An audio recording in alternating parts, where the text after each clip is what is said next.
Hey everybody! You know, it's been tough for us gamers to get together and physically play. Hey everybody! I do what I'm saying. Hey everybody! You know, with COVID, we've been unable to play physically for a long time. But there are, thankfully, virtual tabletop platforms out there that allow us to simulate that. Today we have somebody coming onto our show to talk about their brand new platform, Shard Tabletop. That interview starts right now.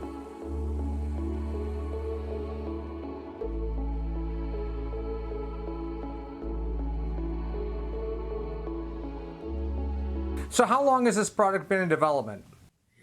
We started the first iteration about 2 years ago, but really that was purely for private use, for our own use, right? We're two software geeks that have spent 30 years doing commercial software. So, when we started playing a lot again, we were like, man, there's got to be better tools than what's out there right now, right? The other stuff just wasn't that good. So we thought, okay, well, let's just play around, create a few. So we did, starting with, digital map sharing and moving tokens, that kind of stuff. And then kind of, okay, well, once the players can move their own token, they've got a device in their hand, why not do a character sheet? And eventually friends started asking, hey, can we use this for our games? And before we knew it, we had 500 people using it. And we're like, maybe there's an actual product here, right? Maybe somebody would actually like this. And then, of course, the pandemic hit.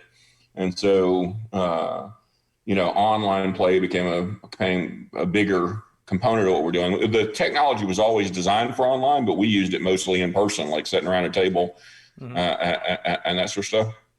And so May of last year, around the 1st of May of last year, we opened it up. Since then, we've accumulated like 11,000 beta testers.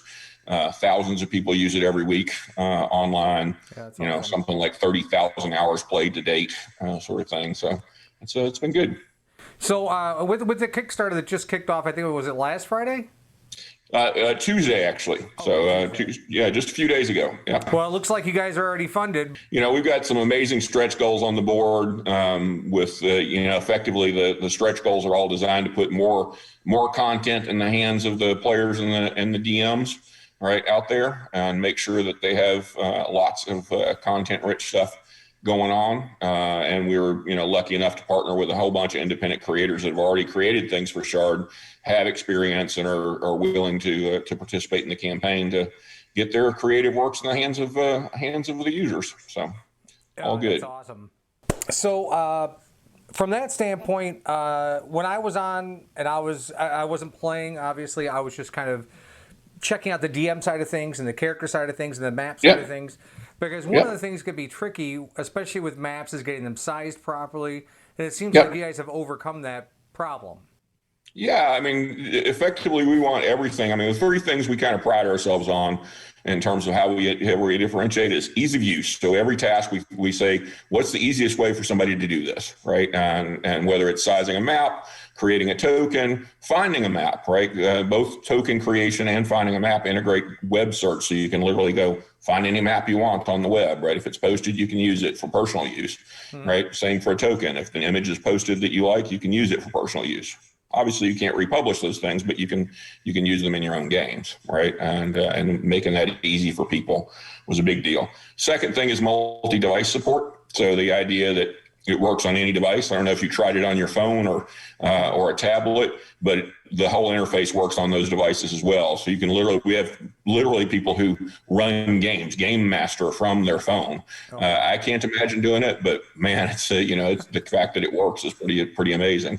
When we first heard, one of our users say they were doing it, we went, what kind of device are you using? And basically the device was an equivalent of old iPhone 6. And we went, oh my God, it actually works. Right. That sort of stuff. So, yeah. And then the other one, which is what this campaign is all about, is about depth and quality of content, right? Making sure that we have a diversity of content for different things. So that's why we're really happy to be partnering with folks like Couple Press, who are, classic high fantasy, low fantasy types of settings is what they do. And then, epic horror, gothic horror with the Cthulhu work coming in from Peterson Games, and then a variety of different publishers that fill out different genres along the way. So, yeah. Yeah, I mean, that was the one thing I noticed is there's a ton of content. You've partnered with a ton of great third-party content providers. You use Yeah. obviously the open source D&D Yep. stuff that you can get a hold of. Has there been any Yep. talks of trying to partner with Wizards at all to get any of their official content? Yeah, we had pretty extensive talks with them last year. They're, right now not in a place where they're licensing any new platforms, for their stuff. So they're not like beyond the three that exist already.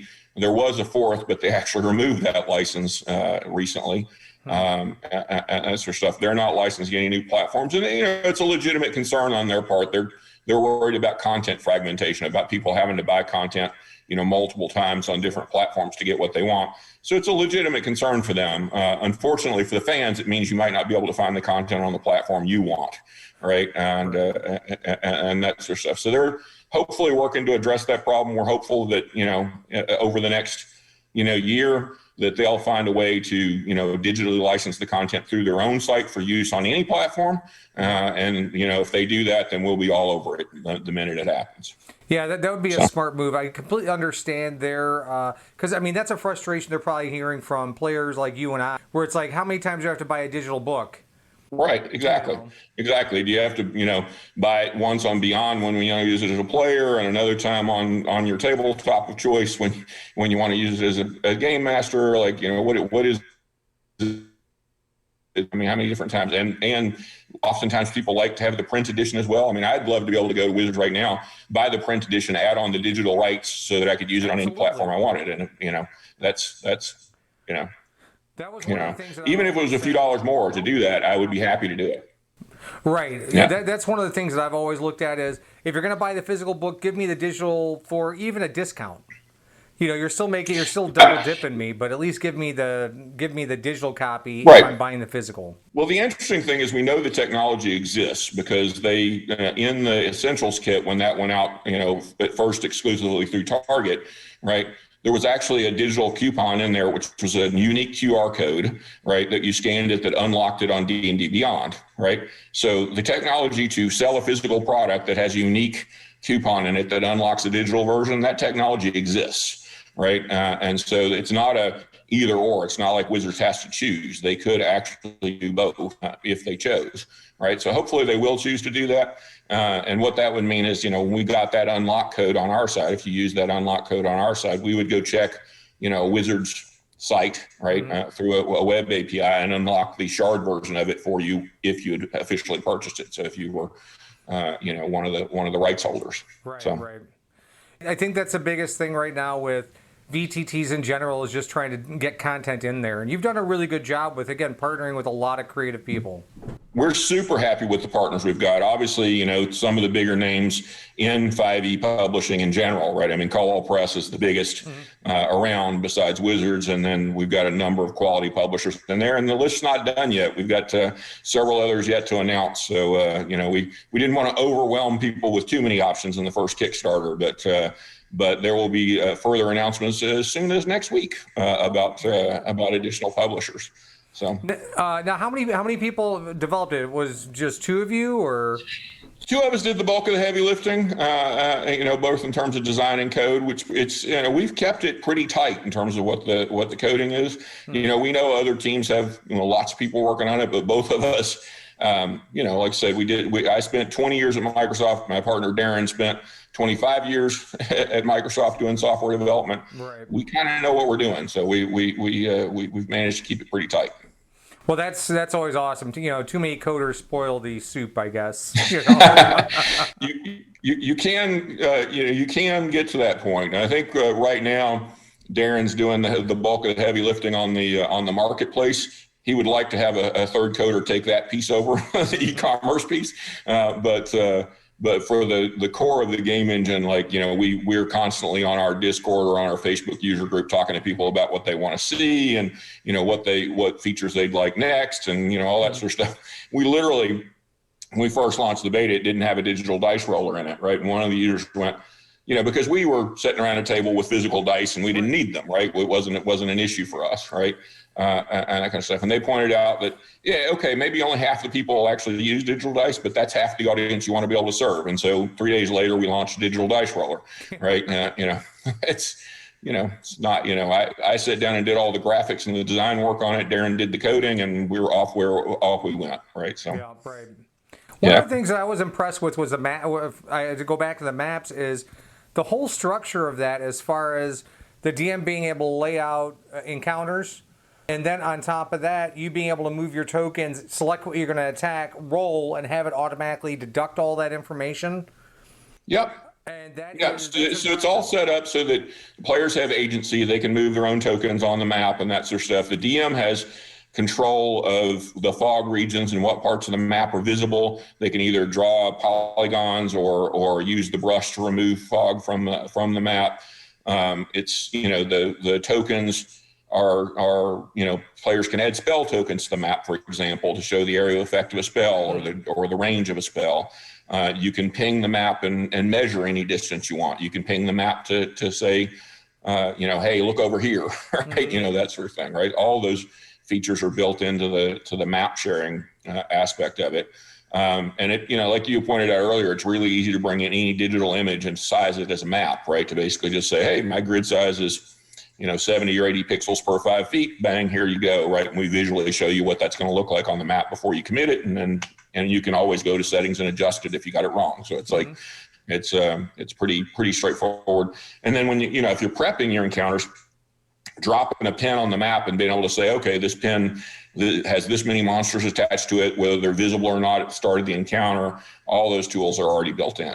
So yeah, again, I thought it was really intuitive. I was just thoroughly impressed. The one thing not playing with anybody, I'm curious about the. We'll have to get you in a game sometime soon. You'll have to come play a game with us. Yeah, absolutely. That'd be a lot of fun. What about chat features, video features, audio features? What is going to kind of the standard? Right. So right now, most of the games are organized through Discord or some other, audio chat service. You can pin Discord right on top of the window. So there's not really a reason to do an integrated feature when you have that. The one thing we've worried about putting chat in the app really has been screen real estate on a smaller device, right? Because we want it to work well on a phone, right? The only choice would be to put the chat on a different tab. At that point, it's no different than having it in a different app, right? Because you've got to switch tabs to see it anyway. Right. And so it's, the integrated voice and chat are a little bit further down our feature list. We'll get to it eventually. We're looking at a lot of options. There's some nice open source sort of chat relays that work really well and have a lot of features and that sort of stuff. So we'll eventually add it. Just hasn't been a high priority for the beta users at this point. Like I said, we lean in and we ask people what they want, and they're like, "Hey, keep it clean, simple. Do things like the dice roller that you have to have. Chat and voice, we have plenty of other options for, right? So that's fantastic. I think that's probably the reason why it runs as well as it does. Yeah. And so we are one of the features we're looking at, as we come out of beta into production, is things like being able to do a phased map, right? So be able to set 5 map images on top of each other. They're all designed to be various states of, say, a lava flow or a sinking ship or something of that nature. And between rounds or during a certain point in the encounter, the DM can just literally switch to the second, third, fourth image and watch the progression of things go through, right? We think that phased map approach where the DM has control is actually better than a video map, because video maps, you have no control over how fast they progress, right? It's going to go at whatever rate the video goes, right? And that sort of stuff. So that phased map, multiple images stacked on top of each other, where you can literally stack as many as you want and have as many different granular phases as you want, is kind of the direction we're taking there. So we are going to add some features like that. They're coming pretty quickly after the commercial launch. So. There's a lot of, it was kind of almost mind-blowing, the amount of content that's going to be available. Yeah, really, from early days, when you think of 5 books from Cobalt Press on launch day, and I'll let you know a little secret, there's going to be 4 a month throughout the rest of the year, 4 full-size books every month for the rest of the year. So the entire Cobalt Press library will effectively be available by the end of 2021, including, they haven't yet fulfilled Scarlet Citadel to backers. That was one of their Kickstarters last year. The day it fulfills, it'll be available on Shard. Same for Southlands, the campaign that they just finished up. They've been a fantastic partner. And I should point out, in addition to the books, they're partnering with us on the core content pack, which means, there'll be, for every subscriber, there'll be 48 new subclasses available day one, right? That are there. Some of them brand new, never been seen before in any publication by Cobalt. Some pulled from older source materials, but some brand new that we're just playtesting now, including some of their most coveted races, things like the Minotaur and the Dampier and that sort of stuff, all available in that core content pack with your subscription. So you don't, it's not like you have to go buy another book to get it. It's going to be there. I'm looking forward to getting a chance to play on it, and I'll definitely be kickstarting it because, especially with this pandemic, it's so much easier to play with a good VTT. Yeah, absolutely. And the less time a game master has to spend prepping, physically combating the tool, right? Yeah. The more time they get to enjoy playing, and the more you're willing to play, right? Because if it only takes me a half hour to prep a 4-hour session, right, then I'm super happy I can go do it. When I have to fight with whatever tool I'm using for 3 hours to prep a 4-hour session, it's not much fun. And especially if you're like me, my players always I think they'll go right. No, they choose left, right? And left means I don't have a map prepared. So being able to go search the web, plop it down and say, hey, this is the mountain pass, right? And here's the goblins you're encountering in the mountain pass, right? And in just a few seconds is like a lifesaver, right? And if you try to do that on most other platforms, you're kind of you're kind of out of luck, right? And so we wanted to make that scenario really easy because I deal with it every day as a game master, right? I'm like, I know what my players like to do. They're always going to go the opposite direction of whatever I thought was good. Right. Yeah. There's a blinking arrow saying go right, and they're going to go left. So. Yeah, exactly. That's exactly right. That's exactly right. As far as they're concerned, that blinking arrow says trap going this way. Right, exactly. Yeah. There was somebody on Twitter who posted something that just made me laugh about. Okay, finally you pick the door open, you find a skeleton inside, make a DC 30 dexterity check against the skeleton that is holding a sign saying go left. It's just, I thought it was brilliant, it's just like sometimes you gotta hit them over the head, but all right, I have a quick thing that I do, and it should be kind of fun. It's a lightning round. I'm gonna ask you a couple questions. First thing that comes into your head. Sure. What's your favorite D&D book, rule or otherwise? The original Player's Handbook from first edition, because that's what got me into the game, right? I mean, that's absolutely no question. That was the book that launched it off for me. So, you got to go back to that one, right? I can still smell it, too. Yeah, exactly. What is your favorite D&D class? Favorite D&D class? I play rogues most often.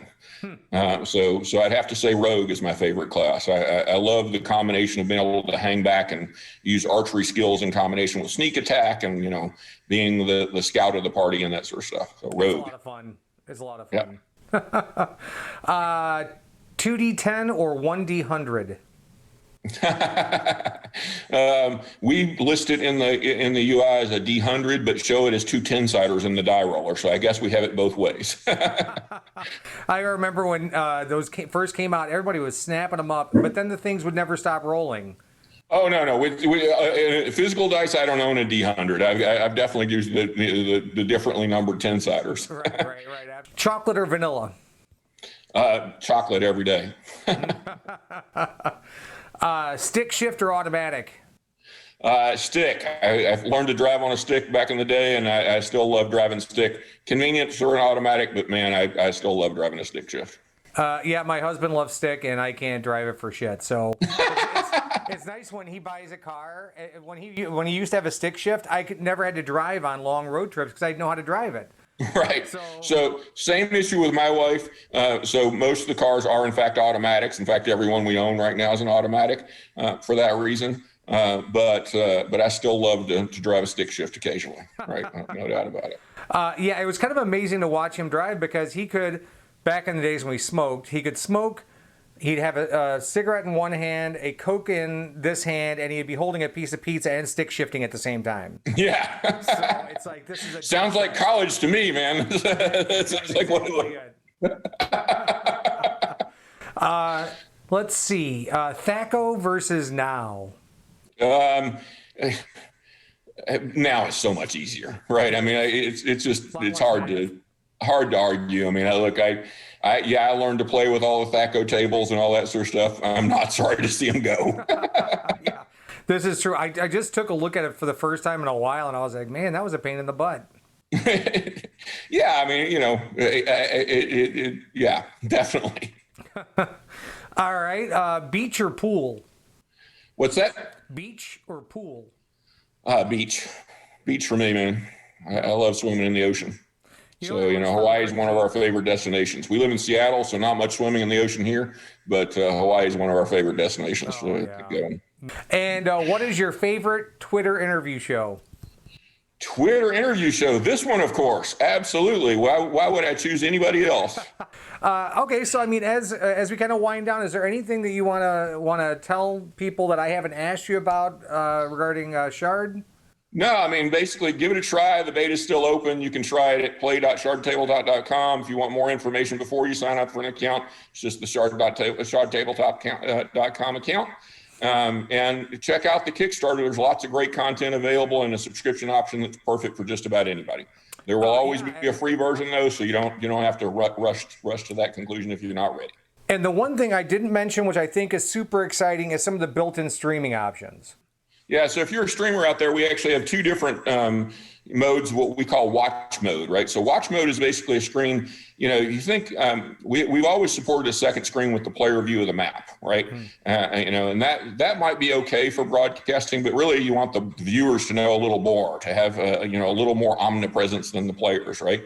And that sort of stuff. So what watch mode does is it projects not only the player view of the map, but kind of the initiative tracker with the monsters and the players and everything in it, and shows you kind of what's going on, like what action is taking place. You can see all the die rolls and that sort of stuff. You can broadcast that screen, but you can also go into what's called interactive watch mode. And interactive watch mode, not only can you see all that stuff, you can actually click on a player's name and bring up their character sheet, click further and see the spells that they're going to cast, that sort of stuff. You can click on a monster and see the monster stat block and that sort of stuff. So for a viewer, it's a very interactive experience, right? You can, put Twitch on, hear the audio going, and then view that screen. And we thought that was super important because we know lots of people learn this game by watching these days, right? Well, any game, right? Whether you're learning to play D&D or you're learning to play chess, people learn by watching, right? And so we added those features.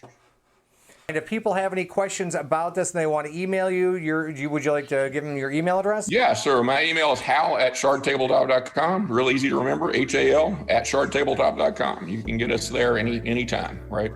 You can also find on our contact page on the website our Discord and our Facebook user group. We're monitoring those avenues of communication almost constantly as well. Well, I do appreciate you deciding to come and hang out with me for a little bit today. I'm glad we were able to get scheduling figured out. I really wanted to do this while your Kickstarter was live so I could get something up for you. Thanks again. Have a great weekend, and best of luck with the Kickstarter. All right. Thanks, man. Appreciate it. No problem.